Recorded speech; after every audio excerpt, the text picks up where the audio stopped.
poquitito voy a tocar este tema para completar. Entonces ustedes pueden abrir su Biblia en el libro de Hebreos capítulo, vamos a empezar desde 7.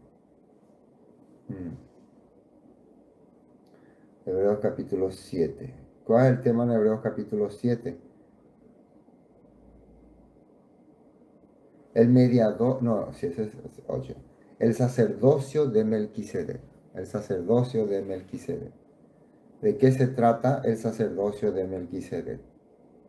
Dice, porque este Melquisedec, fíjense bueno, eso es lo que ustedes no están fijando, pero pueden abrir su Biblia, ¿no? Reina Valera, 1960. Reina Valera, 1960. Este Melquisedec, rey de Salem, sacerdote del Elohim Altísimo, que salió a recibir a Abraham, que volvía de la derrota de los reyes, y le bendijo, que asimismo dio a Abraham los diezmos de todo, cuyo nombre significa primeramente Rey de Justicia y también Rey de Salem, esto es, Rey de Paz. Sin padre, sin madre, sin genealogía, que ni tiene principio de días ni fin de vida, sino, sino hecho semejante al Hijo de Elohim, permanece sacerdote para siempre. Acá, como ustedes pueden leer, si están leyendo su Biblia, este Melquisedec era un personaje que aparece en el libro de Génesis. Creo que nosotros ya tocamos una vez en Escudriñando la Escritura, hablando sobre Melquisedec, pero el tema que hoy quiero resaltar es más precisamente a el cambio de sacerdocio que va a decir aquí que va a haber. Pero entonces, para arrancar, ¿quién era Melquisedec? Bueno, según el escritor de Hebreo, era un personaje que que aparece en la escritura en Génesis.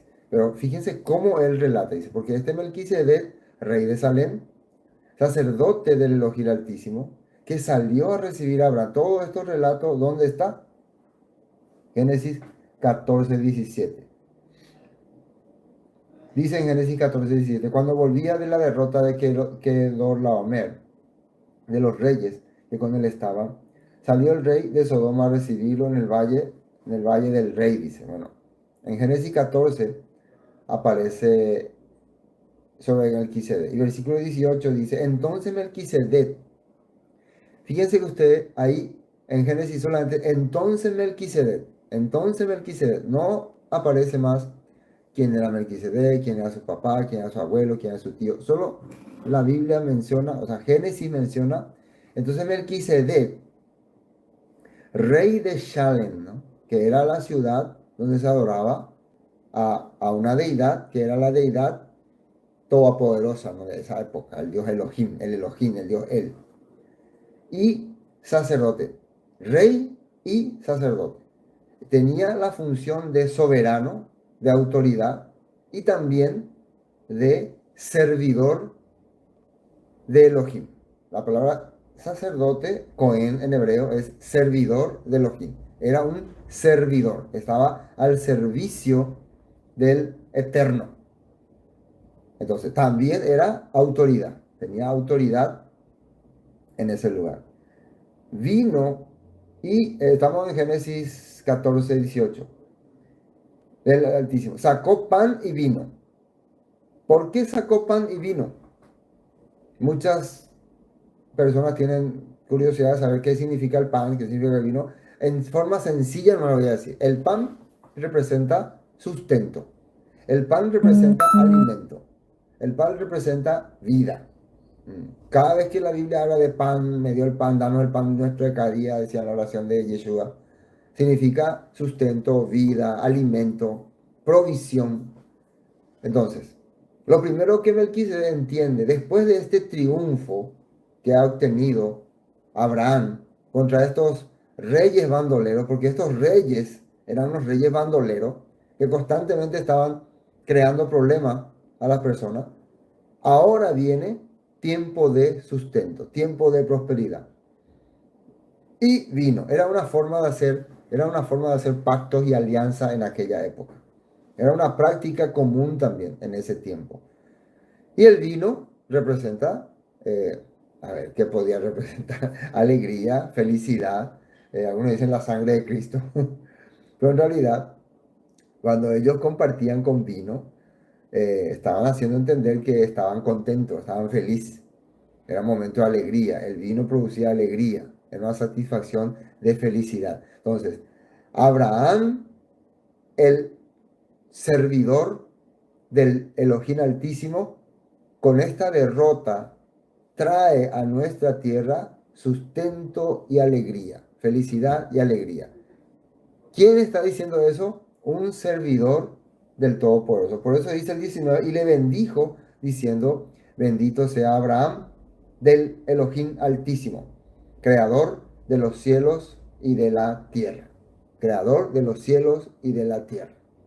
Entonces, el servidor Melquisedec está dando la bendición a Abraham, quien ha sido fortalecido y bendecido por el Todopoderoso para derrotar a estos reyes. Por tanto, si ha hecho un pacto con él a través del pan y el vino, está poniéndole en el lugar también de un servidor.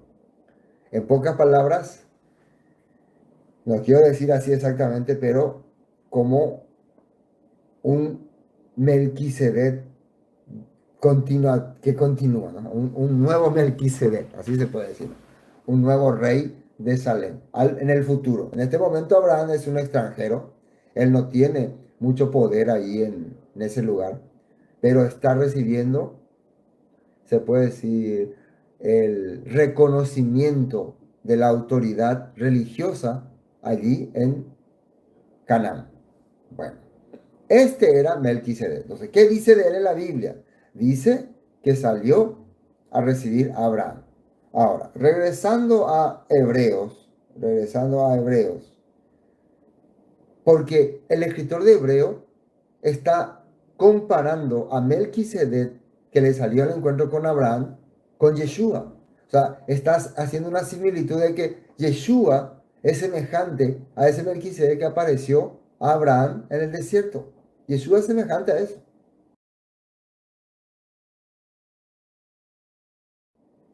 Entonces, vamos a ver por qué. ¿Por qué? Porque este Melquisedec, rey de Salem, sacerdote del Elohim Altísimo, que salió a recibir a Abraham, que volvía a la derrota de los reyes y le bendijo, a quien así mismo Abraham dio los diezmos de todo, cuyo nombre significa, acá el escritor hebreo va a dar la traducción de Melquisedec, rey de justicia. Melqui es rey, Sedec es justo. Malquisedec, rey de justicia. Y también rey de Shalem. Shalem es igual que decir paz, o Shalom, ¿no? Rey de paz, rey de paz. O sea, este nombre significa rey de paz, rey de justicia y rey de paz. Esto es rey de paz, aquí está, rey de Shalem. Shalem era una comunidad, ¿no? Se puede decir que en aquel entonces era como una comunidad religiosa, donde se adoraba al Todopoderoso. Ahora, miren esto, sin padre, sin madre, sin genealogía, que ni tiene principio de días ni fin de vida. Ni fin de vida, dice, ¿no? Sino hecho semejante al Hijo de Dios, permanece sacerdote para siempre. Fíjense que acá dice que Melquisedec es hecho semejante al Hijo de Dios. Sin padre, me gustaría que, tanto me gustaría que estén viendo el versículo, ¿no? Es el versículo 3, Hebreos 7, 3. Sin padre, sin madre, sin genealogía, que ni tiene principio de días ni fin de vida. A estas palabras significa que la Torá, el escritor de Hebreo nos está diciendo que la Torá no tiene registros de quién fue el padre de este rey que aparece, de este Melquisedec. Ni quién fue su madre, ni quién fue su padre, ni de qué genealogía viene. Y hay una no sé si una creencia tradicional en la cultura hebrea, de que los que representaban, los que llegaban a ocupar el lugar de Melquisedec, no eran personas que su antepasado fue Melquisedec. O sea, el papá de Melquisedec, de este rey Melquisedec, no habrá sido rey de Melquisedec, rey de Salem, o su abuelo o su tatarabuelo. Ahí no era por genealogía. El que ocupaba el cargo de Melquisedec era por méritos, porque había hecho méritos para ocupar ese cargo. Había sido una persona que en su vida se vio que el Elohim, la fuerza de Canaán, de ese territorio que a ellos le llamaban el Todopoderoso, estaba con esa persona. Y por eso, automáticamente, tal vez, no sé si había una comunidad de líderes o comunidad de religiosos, nombraban o levantaban a esta persona con mérito como rey de Shalem y llevaba el título de Melquisedec. No sé si me están comprendiendo o yo me hago entender. Tal vez estoy diciendo muy complicado. Tal vez me complico demasiado. Pero bueno, entonces por eso está explicando esto. Esta persona no está ahí porque tiene un linaje. A diferencia del sacerdocio arónico.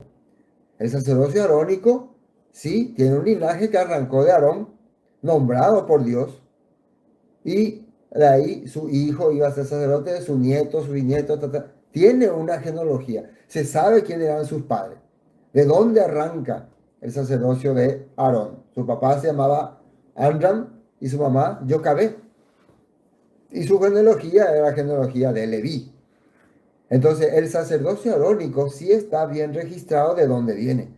El sacerdocio de Melquisedec no está registrado. Es un cargo que ocupa alguien de acuerdo a sus méritos. Y el lugar donde gobierna ese líder es Shalem, que más adelante sería lo que hoy conocemos como Jerusalén. Jerusalén. Recuerden que yo una vez le compartí la palabra Jireh, Yahweh Jireh, ¿no? Cuando Abraham iba a sacrificar a Isaac, le puso a ese lugar el Eterno proveerá, ¿no? Que era eh, Yahweh Jireh, Yahweh Jireh, o Jehová Jireh, dicen algunos. Nadie sabe el significado exacto de Jerusalén, Jerusalén, dicen. Pero hay probabilidades de que en realidad esa palabra con cual arranca el nombre de Jerusalén sea esta palabra Jireh. Algunos dice que viene de Uru, que es una palabra antigua, ¿no? Que es lugar de adoración. Uru Shalem, lugar de adoración a, al Dios de paz, al Dios del atardecer. Yo estoy hablando así ¿cómo se dice? En sucio, ¿no? No estoy haciendo ahora, pero ustedes recuerden, todo lo que yo digo, todo lo que yo hablo, ustedes tienen la posibilidad de buscar a ver si este pastor está dando macanada, tontería. Todas las cosas también son cosas que a lo largo de los años uno va leyendo y va comprendiendo y va entendiendo, ¿no? Se va dando cuenta de lo que la escritura nos quiere decir. Otra cosa es que las personas no quieran entender. Lastimosamente hoy en día muchas personas se quedan con una doctrina guardada, ¿no? Así yo creí, así pienso y así es. Bueno, probablemente, miren que todo cuadra, ¿no? Pero para mí por lo menos todo cuadra, ¿no? Que Melquisedec, ¿no? Rey de justicia, rey de paz, que es Shalem, que es el lugar donde se adoraba una deidad llamada Shalem, que es atardecer. En realidad, Shalem viene de atardecer, del momento de paz, de gozo que uno se encuentra cuando llega a su casa a la tarde. Y esta persona recibía este título por méritos. Y el escritor de Hebreos aquí nos está queriendo hacer entender, nuestro maestro, nuestro instructor, nuestro guía, Yeshua, el Mesías, para nosotros el Mesías, tiene las cualidades para poder ser llamado Melquisedec, o sea, rey de justicia. Y no solo eso, ya que vamos a seguir leyendo. Eh, Estamos en 3. Dice después, sino hecho semejante al Hijo de Dios. Cuando ellos hablan Hijo de Dios, se refiere a un servidor. Permanece sacerdote para siempre. Melquisedec permanece sacerdote para siempre. No es la persona, es el orden o la jerarquía, se puede llamar así, ¿no? Jerarquía. La jerarquía de Melquisedec es lo que permanece para siempre, no la persona. La persona ocupa esa jerarquía, una jerarquía que tiene sus inicios, quién sabe dónde. Digo quién sabe dónde porque la Torá nos dice, bueno, el primer Melquisedec fue, hay sospechas de que el primer Melquisedec fue Adán, después vino Set, su hijo, después probablemente los que realmente hicieron justicia, los que realmente trajeron paz, entre ellos también puede estar Noé, no sé, Matusalén, puede estar también Moisés y el mismo Abraham, el mismo Abraham. Entonces, estas fueron las personas que ocuparon ese orden sacerdotal. Y la Biblia por eso nos quiere hacer entender ese punto. O sea, el escritor de Hebreos nos quiere hacer entender ese punto. 4. Considera pues cuán grande era este, que aún Abraham, el patriarca, dio los diezmos del botín.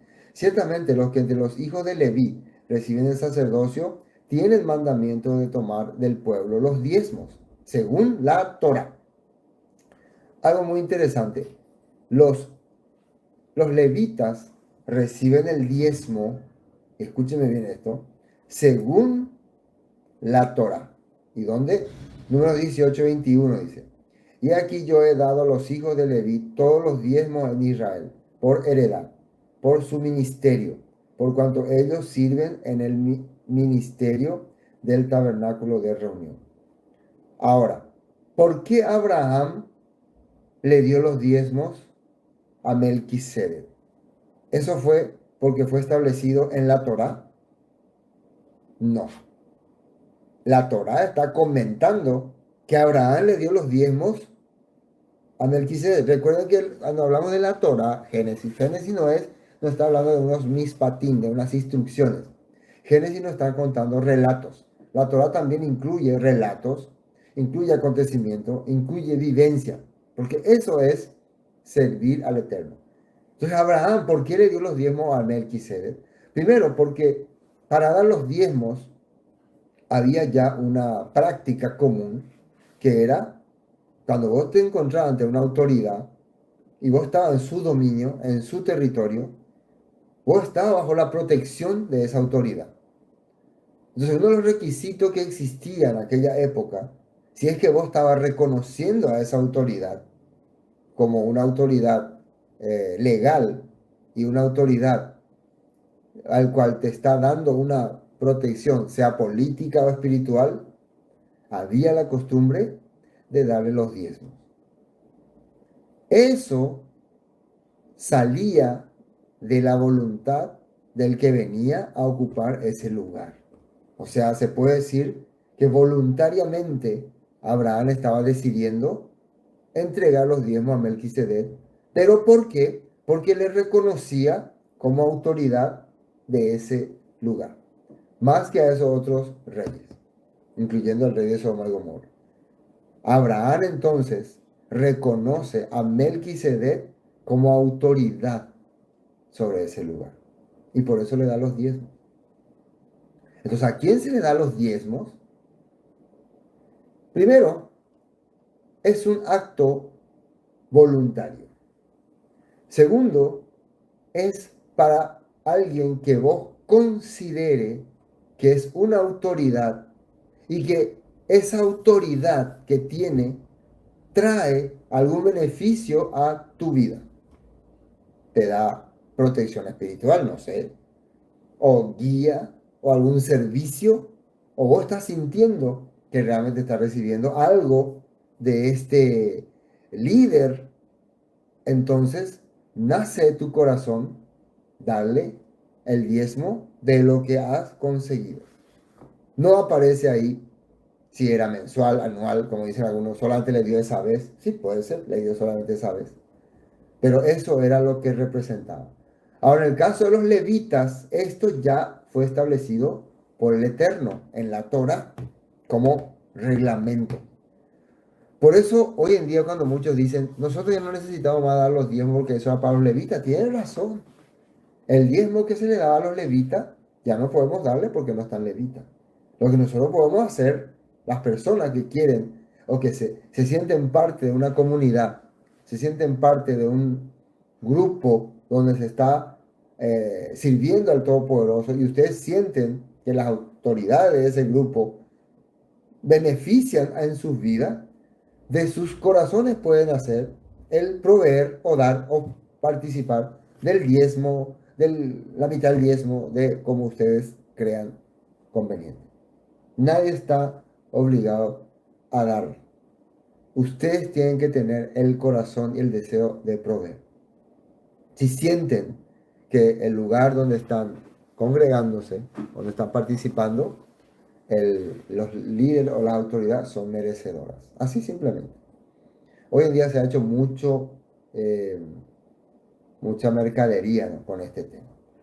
Es decir, de sus hermanos, aunque estos también habían salido de los lomos de Abraham. Pero aquel cuya genealogía no es contada, dice, o sea, no aparece. De entre ellos tomó Abraham los diezmos y le bendijo al que tenía las promesas. Tomó, recibió. ¿Por qué? O sea, lo que el escritor de Hebreos nos dice, ¿quién era superior acá? ¿Abraham o Melquisedec? Y la lógica te hace entender que Abraham entendió que Melquisedec era superior a él. Por eso le entrega los diezmos. Por lo tanto, Melquisedec es superior a los levitas, porque los levitas en ese tiempo todavía ni existían, estaban dentro de Abraham, dice, ¿no? Estaban en su lomo, dice. Quiere decir que si hoy el sacerdocio que va a manifestarse en nuestras vidas, sacerdocio, el servicio, en la conexión que vamos a tener hacia el Eterno, ya no va a ser a través de la conexión sacerdotal levita, sino la conexión sacerdotal Melquisedec.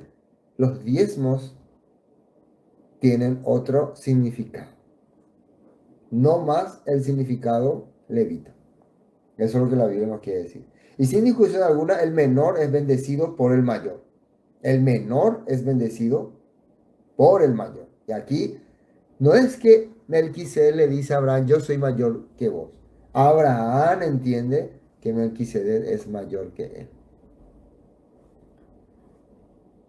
Y aquí ciertamente reciben los diezmos hombres mortales, pero allí uno de quien se da testimonio de que vive. ¿Por qué dice de que se da testimonio de que vive? Porque nunca dice que murió nomás. O sea, porque su orden sacerdotal, según el escritor de Hebreo, nunca terminó. Aunque nunca era, no tenía un puesto fijo, pero estaba ahí. Por eso siguen hablando. Ahora, les voy a mostrar de dónde el escritor de Hebreo está diciendo que éste vive. ¿Por qué dice que los del sacerdocio de Aarón mueren y los de Leví viven? Eso después vamos a ver. Por decirlo así, en Abraham pagó el diezmo, también Leví, que recibe los diezmos, porque aún estaba en los lomos de su padre cuando Melquisedec le salió al encuentro. Si pues la perfección fuera por el sacerdocio levítico, porque bajo él recibió el pueblo la ley de los sacrificios y por ende la ley de los diezmos también. ¿Qué necesidad habría aún de que se levantase otro sacerdote según el orden de Melquisedec y que no fuese llamado según el orden de Aarón? Ahora, atiéndanme una cosa acá. Bueno, ¿qué necesidad estamos en el versículo 11, Hebreos 7:11? Yo no les puedo mostrar la Biblia ahora. ¿Qué necesidad habría aún de que se levantase otro sacerdote según el orden de Melquisedec y no fuese llamado según el orden de Aarón? Pero ¿de dónde vos, escritor de Hebreo, estás sacando de que hay necesidad de levantar a otro sacerdote? Esto el escritor de Hebreo está sacando de su cabeza. ¿De dónde él dice que, o sea, él está afirmando, es como decir, es como que si estuviéramos en una discusión de que, bueno, tenemos que elegir otro sacerdote, tiene que haber otro sacerdote, hay que suspender el sacerdocio levita? ¿Y dónde está eso? Y esa es la cuestión del asunto. El sacerdocio de Melquisedec no solo está en Génesis, sino alguien ya lo ha visto. A ver, porque, bueno, ¿dónde? A ver si está aquí. Sí, aquí está. Bueno, estaba en el versículo 11, ¿no? Si pues la perfección fuerza, ¿qué necesidad habría de que aún se levantase otro según la orden de Melquisedec y que no fue llamado Señor? Porque cambiado el sacerdocio, necesario es que también haya también cambio de ley. ¿Por qué se va a cambiar el sacerdocio? ¿Quién dice que se va a cambiar el sacerdocio? ¿De dónde saca el escritor de Hebreo de que el sacerdocio se va a cambiar? ¿Por Yeshua? Pero si él cree, por seguidor de Yeshua, Yeshua es el nuevo sacerdote, si eso sale de su cabeza nada más, entonces él está equivocado. Pero si él tiene bajo la manga algún texto que nos va a mostrar, entonces tiene mucho sentido lo que está diciendo. En serio les digo. Y les voy a mostrar. A ver. Y aquel de quien se dice esto es de otra tribu, dice, de la cual nadie habló, sirvió el altar. Mire, y aquel de quien se dice esto es de otra tribu, de la cual nada sirvió el altar. Porque manifiesto es que nuestro Señor vino de la tribu de Judá, de la cual nada habló Moisés, tocante al sacerdocio. ¿Y por qué él dice que nuestro Señor tiene que ser el sacerdote? ¿Y por qué la tribu de Judá? Y esto aún más manifiesto si en semejanza a Melquisedec se levanta un sacerdote distinto, dice. Eso ya estábamos hablando hace rato, ¿no? No constituido conforme a la ley del mandamiento acerca de la descendencia, sino según el poder de una vida indestructible. O sea, el sacerdocio arónico se estableció por ley bajo linaje de Aarón. Pero el sacerdocio de Melquisedec no tiene origen, no sabemos cuándo empezó, la Torá no nos dice eso, no sabemos quién fue el primero, quién fue el último, solo sabemos que aparece en la escritura. Y esta es la escritura que yo le quería mostrar. Pues se da testimonio de él, ¿de qué? Del sacerdocio de Melquisedec y de quien va a recibir ese orden sacerdotal. ¿Dónde está esto? En Salmo 110. Salmo 110 eh, arranca, Yahweh dijo a mi Señor, mire, Yahweh dijo a mi Señor, atiendan bien acá, Yahweh, el Todopoderoso, Jehová dice, Yud Kebathei, Adonai el Señor, Adón, dijo a mi Señor. Esto lo está escribiendo David, lo está relatando David. Y él dice que Yahweh dijo a su Señor. Yahweh dijo a su Señor. ¿Qué le dijo? Siéntate a mi diestra hasta que ponga a tus enemigos por estrado de tus pies. ¿Por qué David le llama Señor a este personaje que está viendo en su visión? Porque de acuerdo a la visión que él está teniendo, el Todopoderoso le está hablando a quien va a ser el Mesías de Israel y va a restaurar el reino y va a reinar en la tierra. De acuerdo a la visión que está teniendo David. Entonces, él no está viendo a Yeshua, él está viendo al futuro Mesías. Por promesa, él sabe que va a ser de su linaje, pero entonces él siente, ese futuro Mesías no va a ser mi secretario. Por más que va a ser de mi descendencia, él va a ser mi Señor. Mi Señor. Sí. Y el Todopoderoso es mi creador. Él tiene poder. David no está confundido. Él no cree que Yeshua es el Todopoderoso. O sea, no, perdón, no cree que el Mesías es el Todopoderoso. Él no sabe todavía nada de Yeshua. Él solamente sabe del Mesías, el personaje que va a ocupar el cargo de Mesías. De él sí sabe. Él no es el Todopoderoso. El Todopoderoso es el quien va a poner la posición al Mesías. Una posición que no es arónica, una posición sacerdotal, antigua y que perdura. ¿Y cuál es? Bueno, Yahweh enviará desde Sion la vara de tu poder. Estamos en Salmo 110:2. 3. Tu pueblo se te ofrecerá voluntariamente en el día de tu poder, en la hermosura de la santidad, desde el seno de la aurora. Tienes tú el rocío de tu juventud. Está hablando del Mesías, un salmo mesiánico. Y miren lo que dice acá. Quiero ver cómo dice en nueva traducción viviente. El Señor ha hecho un juramento, dice en Salmo 110:4. El Señor ha hecho un juramento y no romperá su promesa. Eso para el que va a ser Mesías. Según la visión de David, según lo que David está viendo como visión. Tú eres sacerdote para siempre según el orden de Melquisedec. Entonces, ¿quién le puso como sacerdote de Melquisedec al Mesías? El Eterno. El Eterno. ¿A quién se le ponía como sacerdote según el orden de Melquisedec, de acuerdo a los datos históricos que tenemos? A alguien que tenía méritos, por méritos. Por más que a David se le está dando la promesa, pero David no era sacerdote según el orden de Melquisedec. David era el rey de Israel. Ocupó el trono, pero tuvo méritos. Y en ese mérito el Todopoderoso le promete, de tu linaje, de tu descendencia, va a venir quien va a ser rey en Israel. Y a ese linaje tuyo, yo le voy a nombrar y te juro, te prometo, y no voy a romper la promesa, le voy a nombrar sacerdote según el orden de Melquisedec, para que sea rey de justicia, rey de paz, o sea, de Jerusalén.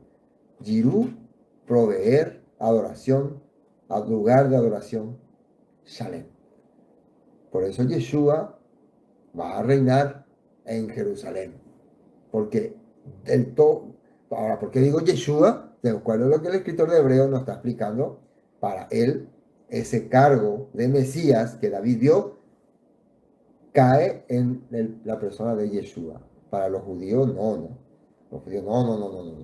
Pero bueno, esa es otra discusión. ¿Entienden? No? Bueno, veamos qué más dice en Hebreos. En Hebreos. No sé si alguna persona tiene alguna duda sobre lo que estamos hablando. Puede escribir. Estoy viendo acá ya en pantalla. Alguna parte de la Biblia, si quiere meter también, tiene esta oportunidad. Estamos 45 minutos. Bueno, ¿dónde estamos? Hebreos. Bueno, entonces, y justamente esto es lo que aparece en Hebreos 7:17. Y así, y el salmista, esta es nueva traducción viviente, miren cómo dice. Por eso me gusta la nueva traducción viviente.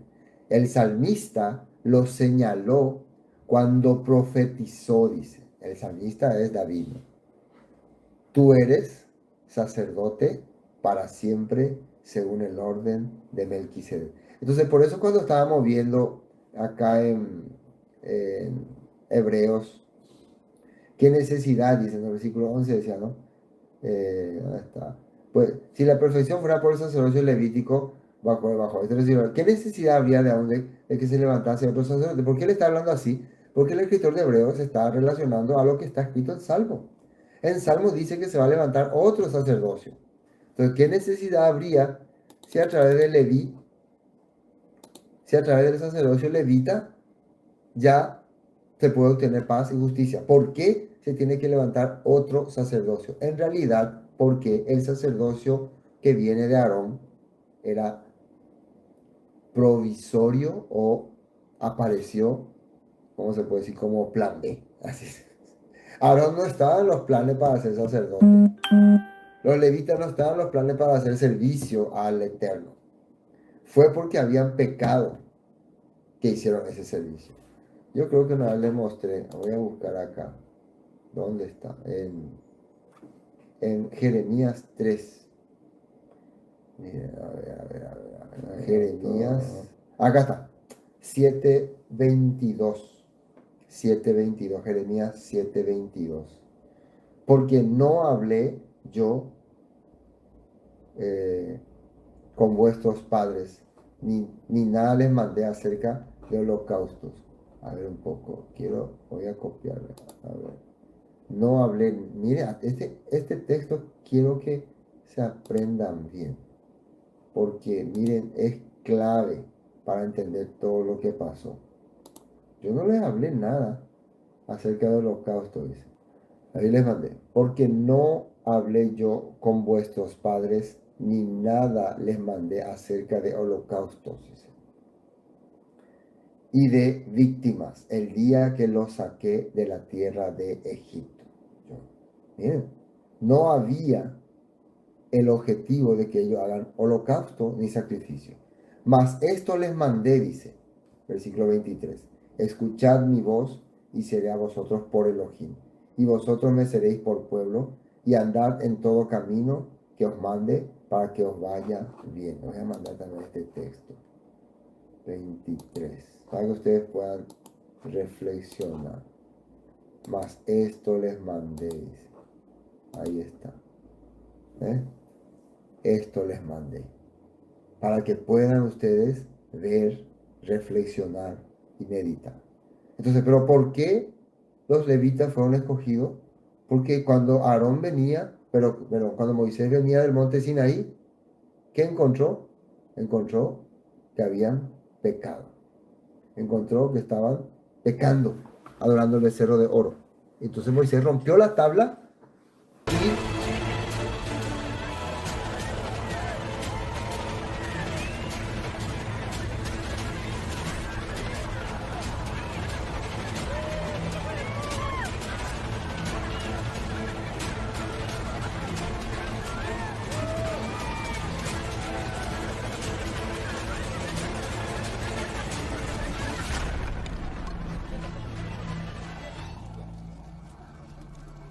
pidió quién quiere servir al Todopoderoso y se acercaron los levitas y en ese momento el Todopoderoso los consagró como servidores.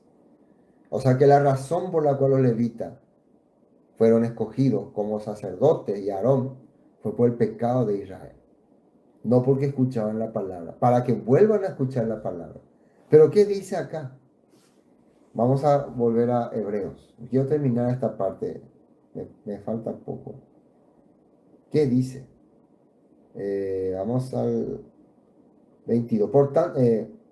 Porque los otros ciertamente sin juramento, y esto no fue hecho sin juramento, estoy hablando de Salmo, o sea, el que el Mesías sea escogido como sacerdote según la ley de Melquisedec, fue hecho según juramento. Porque los otros ciertamente sin juramento fueron hechos sacerdotes, pero este con el juramento del que dijo, juró el Señor, y no se arrepentirá, tú eres sacerdote para siempre según la ley de Melquisedec. Por tanto, dice el escritor de Hebreo, ahora vuelve a dar su opinión, Yeshua es fiador. ¿Qué significa esto de fiador? Debido a ese juramento, la traducción viviente explica mejor, Yeshua es quien garantiza este mejor pacto con Elohim. O sea, cuadra en la vida de Yeshua todos los relatos que estamos hablando. A él le cabe perfectamente la condición de Mesías, por lo tanto, si para él es el cargo de Mesías, él le queda muy bien este puesto de sacerdote. Hubo muchos sacerdotes bajo el sistema antiguo, porque la muerte les impedía continuar con sus funciones. Pero dado que Yeshua vive, porque los creyentes en Yeshua creemos que Él murió y resucitó para siempre, su sacerdocio dura para siempre, porque Él murió ciertamente y resucitó. Entonces su sacerdocio va a continuar. Él le venció a la muerte, de acuerdo a la creencia que tenemos nosotros, los seguidores de Yeshua, aclarando ese punto. Por eso puede salvar una vez para siempre a los que vienen a Elohim por medio de Él, quien vive para siempre a fin de interceder con Dios en favor de ellos. En la clase del sumo sacerdote que es la clase del sumo sacerdote que necesitamos, porque es santo y no tiene culpa ni mancha de pecado. Él ha sido apartado de los pecadores y se le ha dado el lugar más alto en honor en el cielo. Esto también expliqué la vez pasada. A diferencia de los demás, sumos sacerdotes no tienen necesidad de ofrecer sacrificio cada día. Ellos lo ofrecían primero por su propio pecado y luego por los del pueblo. Sin embargo, Yeshua lo hizo una vez para siempre, cuando se ofreció a sí mismo como sacrificio por los pecados del pueblo. Bueno, lo voy a explicar en rasgos rápidos. Primero, vamos a la Reina Valera. Rápido voy a tratar de explicar porque se va el tiempo. Qué rápido se va el tiempo, ¿no? Yo decía que no iba a tener tiempo de hablar, o sea, me iba a hablar todo el tiempo. Ahora no. Este tema, mire, el versículo 25, por lo cual puede también salvar. ¿Por qué Yeshua puede salvar? Porque el sacerdocio de Melquisedec la palabra sacerdote es conexión. El sacerdote lo que hace es conectarnos con el Creador. Y al conectarnos con el Creador nos libera del sistema en que estamos. Lo que ocurrió con Abraham y Melquisedec. Al conectarse Abraham con Melquisedec, automáticamente el pueblo, la gente reconocía ya a Abraham como parte de la fe en Elohim, ya no como servidor de dioses paganos ni de culto a los caldeos. Eso significa salvar. Te saqué de un sistema. Melquisedec tenía ese poder y Yeshua, al ser considerado como sacerdote, según lo de Melquisedec, entonces tiene el poder de sacarnos de este sistema. ¿Cómo? ¿Cómo? Recuerden, a través de la Torah, a través de la instrucción que Él lo enseñó. Eso le enseñó. Él no solamente vino a morir, Él vino a enseñar la palabra. Después, 26. Porque tal sumo sacerdote nos convenía, santo, porque Dios le apartó, inocente, aunque fue acusado de pecado, pero Él no cometió pecado, sin mancha, que si nunca se rebeló contra la Torah. Solamente a vos te puede manchar cuando vos te rebelás contra la Torah, cuando vos te vas contra la Torah y no querés desistir de eso. Eso te mancha. Pero si vos cometiste varios errores, la sangre, el perdón, el sacrificio, la misericordia de Dios borra todo. Pero si vos te vas en contra de la Torah, te quedas con mancha. Yeshua nunca, igual que David nunca se fue en contra de la Torah, pero uno diría, pues David cometió muchos pecados, pero no se rebeló contra la Torah. Rebelarte contra la instrucción de Dios, contra la ordenanza de Dios, eso sí te mancha. Después, apartado de los pecadores. ¿Qué quiere decir eso? Que no es que Yeshua se aparta de las personas que cometen pecado. Se aparta de esos líderes religiosos que dicen que enseñan la escritura, pero en realidad están en contra de la palabra. Él no se aliaba con, acá hablamos de pecadores, con los que se rebelaban contra la Torah, que eran saduceos, fariseos y escribas y estas clases de personas que aparentaban ser líderes religiosos. Aparentaban, digo, porque en vez de seguir el camino del Padre, se rebelaban. Entonces, se apartó de ellos. Y hecho más sublime en los cielos, o sea, tuvo un buen testimonio celestial porque hizo las cosas como al Padre le agradaba. Que no tiene necesidad cada día de aquellos sumos sacerdotes de ofrecer primero sacrificio por su propio pecado y luego por los del pueblo. ¿Por qué no tiene necesidad? Y alguno dice, porque eres sin mancha, sin pecado, sin culpa, sin ninguna... No, no tiene necesidad porque no estaba ordenado para un sacerdote de Melquisedec hacer cada momento sacrificio. No hay reglamento. Eso. No hay reglamentación para él hacer ese tipo de sacrificio. Pero para los sacerdotes levitas, sí, estaba reglamentado. ¿Dónde? En la Torah. En la Torah está reglamentado. No sé si me captan ese punto. No tiene, el 27, no hay necesidad de que cada día, como aquellos sumos sacerdotes, de ofrecer primero sacrificio por su propio pecado y luego por los del pueblo. Porque esto lo hizo una vez para siempre, ofreciéndose a sí mismo. O sea, él se sacrificó. En realidad no se sacrificó, en realidad lo mataron. Pero ese acto de que lo hayan matado por haber enseñado la palabra, por haber transmitido la voluntad del Todopoderoso al pueblo, se entiende como un sacrificio. Porque la ley constituye sumos sacerdotes débiles, hombres, pero la palabra del juramento posterior a la ley, al Hijo hecho perfecto para siempre. ¿Por qué dice esto? Hombres débiles porque caen en tentación. Los líderes religiosos cayeron en tentación. Durante todo el tiempo que han sido sacerdotes, los levitas, descendientes de Aarón, cayeron en tentación. De entrada los hijos de Aarón cayeron en tentación y fueron muertos. Los hijos de, ¿cómo se llama? Elí, Ofni, Fines y otros más. Muchos, en el tiempo de Yeshua, muchos sacerdotes caían en tentación. Nuestro maestro Yeshua evitó todo eso. Y puede ser porque no tenía esa jerarquía que era muy común entre ellos. Bueno, hermano, este es el capítulo que quería compartir. En realidad, el tema principal era por qué se tenía que cambiar el sacerdocio arónico por el sacerdocio de Melquisedec y qué representaba el sacerdocio de Melquisedec. Tal vez no sea claro tanto. Este es un tema que hay que ampliarlo. Me gustaría ampliar más, me gustaría que tengan más interés los hermanos en conocer, en desarrollar, en profundizar, porque por algo el escritor de Hebreo lo está narrando de esta manera. Amén. Espero que hayan estado todos contentos. Este es un nuevo sistema de transmisión. Acá sentado tengo mi computadora y estoy muy contento de que hayan podido escucharme. A ver si quieren saludar para terminar. Voy a despedirme de lo que han escrito. María, Rosa y Ramiro, Rudy Walter de Luque y Fidel Campuzano de Limpio, Edgar Bogado de San Bernardino. Son los que nos dan saludos, dice Ruth. ¿Qué tal, Ruth? ¿Cómo están? Eso ya compartimos ayer, ¿no? Ruth, yo creo que ya, sí, ya pillar todo lo que vamos a decir. Pero fíjense que es bueno compartir otra. No sé, Ruth, ¿vos qué opinás? ¿O qué escuchaste otra vez? Se aprende, o sea, no se vuelve a repetir. No hay que cansarnos porque son temas bien profundos, ¿no? Y esta vez conversando nomás acá. Ahí. Sí, dice Ruth. Hay muy profunda pena. Bueno, hermanos, nos despedimos hasta aquí. Shalom del Todopoderoso les bendiga. Hasta la próxima. A ver cómo.